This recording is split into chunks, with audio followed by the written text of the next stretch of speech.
Hello everyone. आज हम करेंगे क्लास 9th का chapter number 6 lines and angles. इस चैप्टर से आपकी ज्योमेट्री जो है वो स्टार्ट हो रही है, क्योंकि सबसे पहले लाइंस और एंगल्स समझ में आएंगे, उसके बेसिक टर्म्स और कॉन्सेप्ट समझ आएंगे, तभी आप आगे के चैप्टर्स अच्छे से समझ पाओगे, क्वेश्चंस अटेम्प्ट कर पाओगे। तो इस वीडियो में मैं आपको सबसे पहले बेसिक टर्म्स और कॉन्सेप्ट्स ही सिखाऊंगी, वो अच्छे हो जाए तो ज्योमेट्री पूरी अच्छी हो जाएगी। ठीक है, तो स्टार्ट करते हैं फर्स्ट पॉइंट से, जो कि है पॉइंट। तो सबसे पहले फर्स्ट हम सीखेंगे पॉइंट होता क्या है।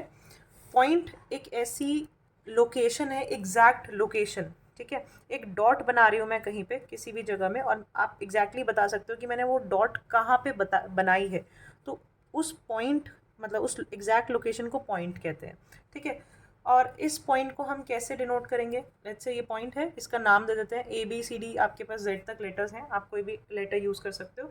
तो मैं इसको बोलती हूँ पॉइंट ए, इसके साथ में छोटा सा लेटर लिख दो, दिस इज पॉइंट ए। इसी तरह आप देखते हैं लाइन क्या है। Second is line. लाइन होती है एक लाइन जिसमें दोनों साइड एरोज हैं। अब एरो का मतलब क्या है। एरो का मतलब है इसकी कोई डेफिनेट लेंथ नहीं है, आप इसको इस साइड से भी और इस साइड से भी कितना मर्जी एक्सटेंड कर सकते हो, दैट इज़ अ लाइन। ठीक है, लाइन को हम कैसे लिखते हैं, कैसे नाम देते हैं। तो सबसे पहले एक तरीका है, मान लेते हैं इसके दो कॉर्नर्स में डॉट्स लगाओ और ये लिख दो ए एंड बी, तो ए बी लाइन इसको हम बोलेंगे।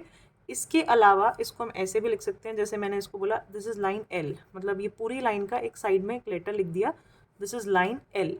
ठीक है, तो दोनों तरह से आप इसको बुला सकते हो, नाम दे सकते हो। नेक्स्ट इज थर्ड इज रे। रे क्या होती है, ये भी एक तरह की लाइन है, बट एक साइड तो एकदम एंड होता है, डॉट का मतलब है यहाँ एंड है, इसको आप एक्सटेंड नहीं कर सकते। और एक जो एंड होता है उसमें एरो होता है, यानी एक साइड जो है वो एक्सटेंडेबल है, इसको हम कितना भी एक साइड से कम ज़्यादा कर सकते हैं। तो एक तो ये डेफिनेट है, जैसे जैसे सनलाइट, जो आपकी सन की जो रेज है उसको हम रे कहते हैं, क्योंकि एक डेफिनेट पॉइंट है सन और वहाँ से ऐसे निकल रही हैं रेज। ठीक है, तो ये डेफिनेट पॉइंट है और यहाँ से इसकी लेंथ हमें डिफाइंड नहीं है, तो दिस इज कॉल्ड रे। रे को आप कैसे नाम दोगे, सेम ऐसे ही, ए मान लो आपने इस पॉइंट को दिया और बी, दिस इज रे ए बी।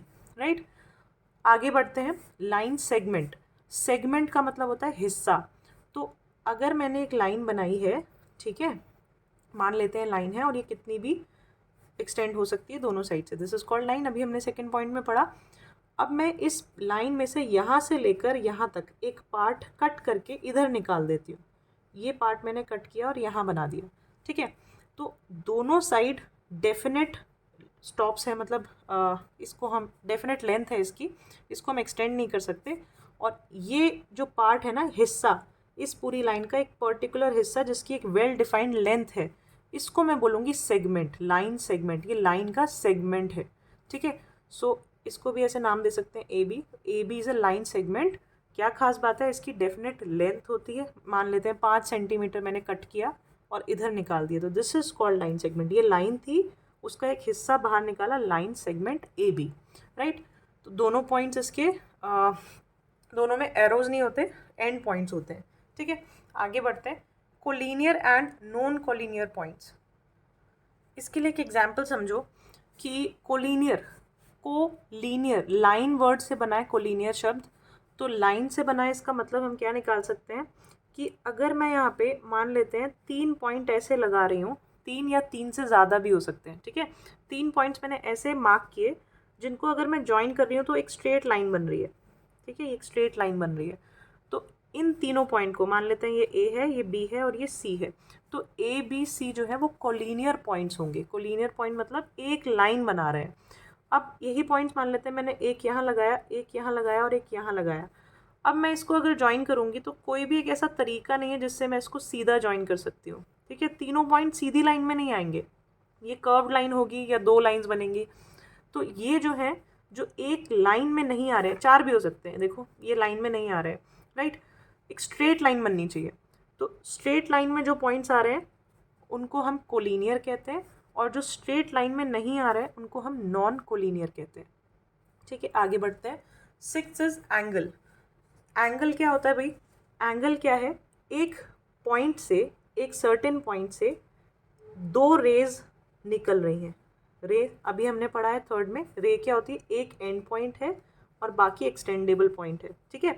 सो ये एक रे, ये एक रे, दो रेज एक पॉइंट से, एक जॉइनिंग पॉइंट है इनका, वहाँ से निकल रही है, स्टार्टिंग पॉइंट बोल लो, या इसको हम वर्टेक्स भी बोलते हैं, वर्टेक्स, ठीक है। जहाँ से एंगल की शुरुआत होती है उसको कहते हैं वर्टेक्स। और ये जो एक तरह से इसके हाथ हैं दोनों, तो इनको हम कहते हैं आर्म्स, ठीक है, आर्म। तो ये वर्टेक्स हो गई, ये आर्म हो गई, और इसके बीच में जो ये है इसको कहते हैं एंगल। एंगल यानी दो वर्टेक्स दो रेज आपस में जो भी लेंथ में दूर है, मान लो ये इतना एंगल है, मान लेते हैं एक वर्टेक्स इधर है और एक इधर है, तो ये बहुत दूर है।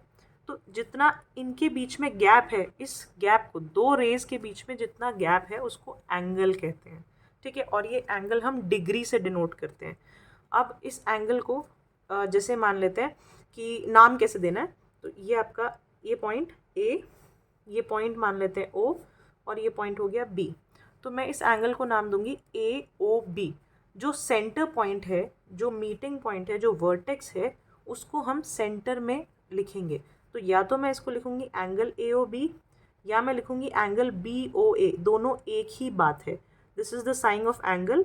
ये ए ओ बी, ओ बस बीच में रहना चाहिए क्योंकि ये वर्टेक्स है, इन दोनों का जॉइनिंग पॉइंट है, ठीक है। ऐसे ही मान लो इस एंगल को मैं नाम दे रही हूँ पी क्यू एंड आर, ठीक है। तो मैं नाम कैसे लिखूंगी, एंगल पी क्यू आर या angle R Q P. R Q P भी यही एंगल है और पी क्यू आर भी यही है, ठीक है। तो इस तरह से एंगल को नाम दिया जाता है। आगे बढ़ते हैं। अब एंगल्स कितने टाइप के होते हैं, तो टाइप्स ऑफ एंगल्स, तो यहाँ पे मैं आपको थोड़ा सा एक ही एंगल बना के समझा देती हूँ। मान लेते हैं एक लाइन है, बेस लाइन, ठीक है। अब इस लाइन पे यहाँ से एक और जो है रे मिल रही है, और इस बेस लाइन के साथ एक एंगल बना रही है, ठीक है। ये एक रे और ये वाली एक रे, और ये बन गया आपका बीच में इनका एंगल। दूरी इन दोनों रेज की आपस में कितनी दूरी है उसको डिग्री में नापना एंगल है। तो ये एंगल है। अब अगर ये एंगल जो है वो 90 डिग्री से कम है, अब 90 डिग्री क्या है, बिल्कुल स्ट्रेट लाइन, बिल्कुल स्ट्रेट परपेंडिकुलर, कोई एक लाइन के ऊपर दूसरी लाइन बिल्कुल स्ट्रेट खड़ी हो, उसको हम कहते हैं 90 degrees. This is called 90 degree, और ये सिंबल होता है 90 डिग्री का, ठीक है। तो 90 डिग्री होता है आपका राइट एंगल, या आपका एकदम परपेंडिकुलर, ठीक है। परपेंडिकुलर से यानी 90 डिग्री से अगर कम कोई एंगल है, 90 डिग्री से इधर है, ये रहा आपका 90 डिग्री, 90 डिग्री से कम कोई भी एंगल है, whether it is 30 degrees, whether it is 60 degree, कोई भी एंगल है उसको हम कहेंगे acute angle, ACUTE, acute angle, ठीक है। क्यूट, छोटे बच्चे क्यूट होते हैं, तो समझ लो छोटा एंगल, 90 से छोटा angle is acute angle, right. 90 degree पे जो एंगल है वो है राइट एंगल, उसको हम राइट एंगल बोलते हैं, ठीक है। अब 90 से बड़ा, यानी ये बेस ये रहेगा, ठीक है, बेस लाइन यही वाली है। यहाँ से देखो ये एंगल कितना बड़ा हो गया, 90 से आगे चला गया, 90 ये था, 90 से आगे चला गया। तो लेट्स से ये हो गया आपका 100 डिग्रीज या 160 डिग्री, कुछ भी हो सकता है, कहीं पे भी हो सकता है। तो ये जो एंगल्स हैं जो 90 से बड़े हैं वो होते हैं आपके ऑब्ट्यूज एंगल, ऑब्ट्यूज एंगल इस रेंज में आते हैं ऑब्ट्यूज, ठीक है। आगे बढ़ते हैं। ये जो बिल्कुल सीधा लाइन आप देख रहे हो, ये बिल्कुल सीधी लाइन, ये इस पूरे के ऊपर भी एक एंगल बन रहा है, देखो ये स्ट्रेट एंगल है बिल्कुल सीधा, ये यहाँ से लेके यहाँ तक पूरा एक एंगल बन रहा है, इसको कहते हैं, देखो ये 90 है, इतना पार्ट 90 है, तो ये भी 90 होगा, दिस इज़ 90, तो दिस इज़ ऑल्सो 90, तो 90 90 ये पूरा कितना होगा 180। तो 180 डिग्रीज जो होता है वो आपका स्ट्रेट एंगल होता है, बिल्कुल सीधी लाइन, स्ट्रेट एंगल, ठीक है, 180 डिग्रीज। रिफ्लेक्स एंगल किसको कहते हैं, अब मान लेते हैं ये बेस लाइन हमेशा यही रखना, मान लेते हैं इसको हम एल नाम दे देते हैं, एल लाइन आपकी बेस है।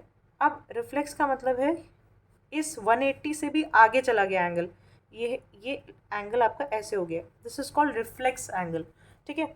तो एंगल का छोटा वाला पार्ट छोड़ दो, छोटा वाला पार्ट मतलब ये वाला साइड छोड़ दो, जो बड़ा वाला है that is called reflex angle. कितना भी हो सकता है, 270, 290, 300, कुछ भी हो सकता है, ठीक है। अब आते हैं next complete angle. Complete angle क्या होता है, ये लाइन से पूरा गोल घूम के आप वापस इसी लाइन पे आ जाओ, दिस इज कॉल्ड 360 डिग्रीज, पूरा घूम के 360 डिग्री आप वापस आ गए। So this is called complete angle. जो दोनों रेज हैं वो एक ही जगह पे हैं इस एंगल में, ठीक है। मान लो मैं ऐसे लाइन बनाती हूँ, इसी के ऊपर दूसरी रे भी है, तो this is called complete angle 360 degrees, ठीक है। तो ये करेक्ट 360 डिग्री है, ये 180 है, right angle is correct 90 degree. 90 से छोटा एक्यूट, 90 और 180 के बीच में ऑब्ट्यूज, 180 और 360 के बीच में रिफ्लेक्स। आई होप ये क्लियर हुआ होगा आपको। आगे देखते हैं। यहाँ इनको समझाने के लिए मेरे पास थोड़ा सा शॉर्टेज ऑफ स्पेस है, तो मैं नेक्स्ट पेज पे आपको समझाती हूँ। सबसे पहले देखते हैं कॉम्प्लीमेंट्री एंगल्स क्या होते हैं। कॉम्प्लीमेंट्री एंगल वो एंगल्स हैं जिन दो एंगल का सम, दो एंगल, यहाँ पे एक एंगल है, यहाँ पे एक एंगल है, दोनों का सम जो है वो 90 डिग्रीज होता है, ठीक है। तो इसमें हम कुछ भी फिल कर सकते हैं, जैसे 30 और 60 डिग्री। तो इन दोनों एंगल्स को मैं क्या बोलूँगी, कॉम्प्लीमेंट्री एंगल्स। ये दोनों एक दूसरे के कॉम्प्लीमेंट्री हैं। ऐसे ही अगर मैं बोलूँ 75 डिग्रीज, तो 75 डिग्री और 15 डिग्री, ये दोनों को प्लस करते हैं 90 आता है। तो 75 और 15 क्या है, आपस में कॉम्प्लीमेंट्री एंगल्स है, ठीक है। एक दूसरे को कॉम्प्लीमेंट कर रहे हैं, ऐसे याद रख लो। या सम जो है उनका 90 डिग्री होता है। ऐसे आप और भी पेयर्स बता सकते हो, जैसे 10 डिग्री प्लस 80 डिग्रीज, ये भी 90 डिग्री है। 45 डिग्री प्लस 45 डिग्री, ये एक ऐसा कॉम्बिनेशन है जो दोनों एंगल सेम होते हैं और ये कॉम्प्लीमेंट्री हैं। तो 45 इज कॉम्प्लीमेंट्री एंगल्स, ठीक है। आगे देखते हैं सप्लीमेंट्री एंगल्स कौन से होते हैं। सप्लीमेंट्री एंगल जिनका दो एंगल्स जिनका सम जो है वो 180 डिग्रीज है, जैसे 90 एंड 90, दोनों एंगल 90 हो अगर, तो उनको हम बोलेंगे कि ये सप्लीमेंट्री एंगल है। एक 45 हो और दूसरा 135 डिग्रीज हो, तो उसको भी हम बोलेंगे ये सप्लीमेंट्री एंगल्स हैं, क्योंकि दोनों का सम 180 है। तो ऐसे आप और भी पेयर्स पता कर सकते हो। 100 और 80 भी सप्लीमेंट्री एंगल्स हैं, दोनों का सम 180 आ रहा है। तो आपको बस सम चेक करना है, आपको पता चल जाएगा एंगल्स कॉम्प्लीमेंट्री हैं, सप्लीमेंट्री हैं, ठीक है। आगे बढ़ते हैं। Bisector of an angle. Bisector शब्द का मतलब है, जैसे लाइन का बाइसेक्टर क्या होता है, मान लो ये लाइन है, ये है लेट्स से 10 सेंटीमीटर्स की लाइन है। अगर मैं बोलती हूँ कि लाइन का बाइसेक्टर बनाओ, तो आप क्या करते हो, चलो बाइसेक्टर की वीडियो मैं अलग सिखाऊंगी, बट बाइसेक्टर का मतलब है कि ये एक लाइन और हम इसके ऊपर बनाएंगे, जो लाइन इसको दो अलग अलग पार्ट्स में काट देगी और इक्वल पार्ट्स में कट करेगी। यानी ये जो पार्ट है, ये वाला इतना पार्ट, ये इसके इक्वल होगा, तो ये 5 है तो ये 5 होगा। तो बाइसेक्टर का मतलब होता है कि इक्वल पार्ट्स में डिवाइड करता हुआ पॉइंट, ठीक है, या एक लाइन। तो ऐसे ही एंगल का बाइसेक्टर क्या होगा, मान लेते हैं ये एंगल है 90 डिग्री, लेट्स से मेरे पास ये एंगल है 90 डिग्री। तो यहाँ से मैं इसका बाइसेक्टर कैसे बनाऊँ, तो बिल्कुल सेंटर से बाइसेक्टर बनाऊँगी। ऐसा बाइसेक्टर होगा, ये ऐसी लाइन होगी जो इस 90 डिग्री को दो पार्ट्स में बांट रही है, ये 45 डिग्रीज एंड ये 45 डिग्रीज। तो this line will be the bisector of the angle. Angle मान लेते हैं ये AOB एंगल है, तो AOB का बाइसेक्टर कौन है, ये वाली लाइन, ठीक है। नेक्स्ट देखते हैं हम लोग एडजेसेंट एंगल्स क्या होते हैं। एडजेसेंट एंगल का मतलब है दो एंगल जो आपस में एडजस्ट करके बैठे हुए हैं। यानी कि मान लेते हैं एक एंगल आपका ये रहा, ठीक है, दिस इज एन एंगल, ये रहा एंगल, और इसी के साथ एक और एंगल को एडजस्ट कराया हुआ है यहाँ पे, तो ये एंगल एक और एडजेसेंट है। इसमें क्या खास बात होती है, इसमें जो वर्टेक्स है, जो स्टार्टिंग पॉइंट है, ओरिजिन है वो, और एक आर्म, ये सब वर्ड्स मैं आपको बता चुकी हूँ, एक आर्म जो है वो कॉमन होती है। यानी ये एंगल अगर आप देखोगे, ये वाला एंगल, तो इसमें और ये दूसरा वाला एंगल, दूसरे एंगल को देखोगे, इन दोनों में वर्टेक्स भी सेम है और ये आर्म दोनों में कॉमन है। इस एंगल में भी आ रही है और इस एंगल में भी आ रही है। तो एडजस्टेंट मतलब जो एक दूसरे के साथ बैठे हैं, एडजस्ट करके एक ही आर्म शेयर कर रहे हैं, ठीक है, एक ही वर्टेक्स शेयर कर रहे हैं, एक ही आर्म शेयर कर रहे हैं। नेक्स्ट आते हैं हम लोग linear pair of an angle. Linear pair of an angle क्या होता है, इसको ऐसे समझो कि लीनियर पेयर मतलब लाइन बन रही है। लीनियर वर्ड से या लाइन वर्ड से समझ जाया करो, कहीं ना कहीं लाइन का कॉन्सेप्ट है। तो दो ऐसे एंगल जिनको अगर हम प्लस करें तो एक लाइन बने, जैसे कि ये मान लेते हैं 30 डिग्रीज है और ये मान लेते हैं 150 डिग्रीज है, ठीक है। तो अगर 150 और 30 डिग्रीज को मैं प्लस कर रही हूँ तो 180 डिग्री होता है। और अभी हमने सीखा 180 डिग्री मतलब एक स्ट्रेट लाइन। तो ये 30 है, ये 150 है, बन गया पूरा 180 डिग्री। तो इन दोनों पेयर को, ये दोनों एंगल्स का एक पेयर बन रहा है। इन दोनों एंगल्स को मैं बोलूँगी लीनियर पेयर। ऐसे दो एंगल जो प्लस हों तो एक लाइन बना दें, इसको कहते हैं लीनियर पेयर। ऐसे दो पेयर ऑफ एंगल्स जो प्लस होकर एक लाइन बना दें, वो लीनियर पेयर। ठीक है, ऐसे एक और कॉम्बिनेशन देख लो, जैसे कि लेट्स से 90 और 90 सबसे इजी। ये 90 है, ये 90, दोनों साइड 90 है, तो 90 90 जो है 180 हो रहा है, लीनियर पेयर है। तो इसी तरह आप कुछ भी बहुत सारे पेयर्स बना सकते हो।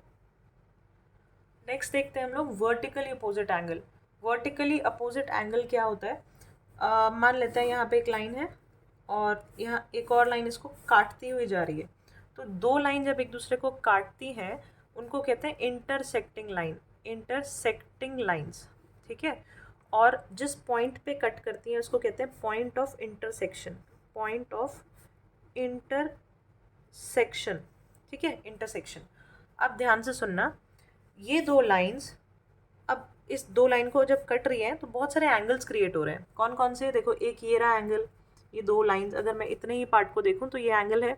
ऐसे ही मैं ये देखूं तो ये एक एंगल है, ये एक एंगल है, ये एक एंगल है। चार एंगल्स तो मुझे ऐसे ही दिख गए। इसके बाद ये भी एक लीनियर पेयर, एक बड़ा एंगल है 180 डिग्री का, ऐसे ये भी एक एंगल है। तो बहुत सारे एंगल्स हैं। ठीक है, तो यहाँ पे मैं फिर से थोड़ा बना देती हूँ। ये इंटरसेक्टिंग लाइंस है। वर्टिकली अपोजिट एंगल इसमें से कौन सा होगा? वो एंगल जो वर्टिकली अपोजिट है एक दूसरे के। वर्टिकल क्या होता है? ऐसे। ठीक है, तो अब आमने सामने है एक दूसरे के, तो ये एंगल इसके ऑपोजिट जस्ट कौन सा है वर्टिकली अपोजिट? ये वाला। और ये बात ध्यान रखना, वर्टिकली अपोजिट एंगल हमेशा इक्वल होते हैं। ठीक है, उसको मैं आगे फर्दर आगे वाली वीडियोज़ में समझाऊंगी ये सब चीज़ें। तो ये जो है वर्टिकल अपोजिट एंगल है, angle 1 and angle 2 vertical opposite. इसी तरह से अगर मैं इस एंगल की बात करूं और इसके सामने जस्ट ऑपोजिट इस एंगल की बात करूं, तो ये जो दोनों हैं ये वर्टिकली अपोजिट एंगल है। तो 3 and 4 are vertically opposite angle. ये दोनों वर्टिकल अपोजिट है, ये दोनों वर्टिकल अपोजिट है। ठीक है, आई होप ये समझ आया होगा। नेक्स्ट देखते हैं पैरेलल लाइंस क्या होती हैं। पैरेलल लाइंस ऐसा दो लाइंस का या तीन लाइंस, जो भी लाइंस, जितनी भी नंबर ऑफ लाइंस हो, एक से ज़्यादा होनी चाहिए, ऐसे लाइन का कॉम्बिनेशन है जो आपस में कभी भी मीट नहीं करती, मिलती नहीं है। जैसे रेल की पटरी होती है, आपस में कभी मिलेंगी नहीं। अगर मैं इसको कितना भी एक्सटेंड करूँगी, इसको इधर से भी या इधर से भी, तो ये कभी भी मिलेंगी नहीं। इनका हमेशा डिस्टेंस जो है एक दूसरे से, कहीं से भी मेजर कर लो, सेम रहता है। अगर यहाँ से ये 8 सेंटीमीटर दूर है तो इधर से भी 8 सेंटीमीटर, यानी इन दोनों का आपस में डिस्टेंस हमेशा सेम रहता है और ये आपस में एक दूसरे को कभी मिलती नहीं है, इंटरसेक्ट नहीं करती। ठीक है, तो जो मिल रही हैं वो इंटरसेक्टिंग लाइन, जो नहीं मिल रही हैं वो पैरेलल लाइन। तीसरी भी हो सकती है इनके साथ, ये भी कभी भी इसको एक्सटेंड करोगे आगे मिलेंगी नहीं आपस में। ठीक है, तो पैरेलल लाइंस। अब बहुत सारी और भी चीज़ें हैं, जैसे कि alternate angles, corresponding angles, interior opposite angle, exterior angle, ये सब मैं आपको नेक्स्ट वीडियो में सिखाऊंगी, अदरवाइज़ ये वीडियो बहुत लंबी हो जाएगी।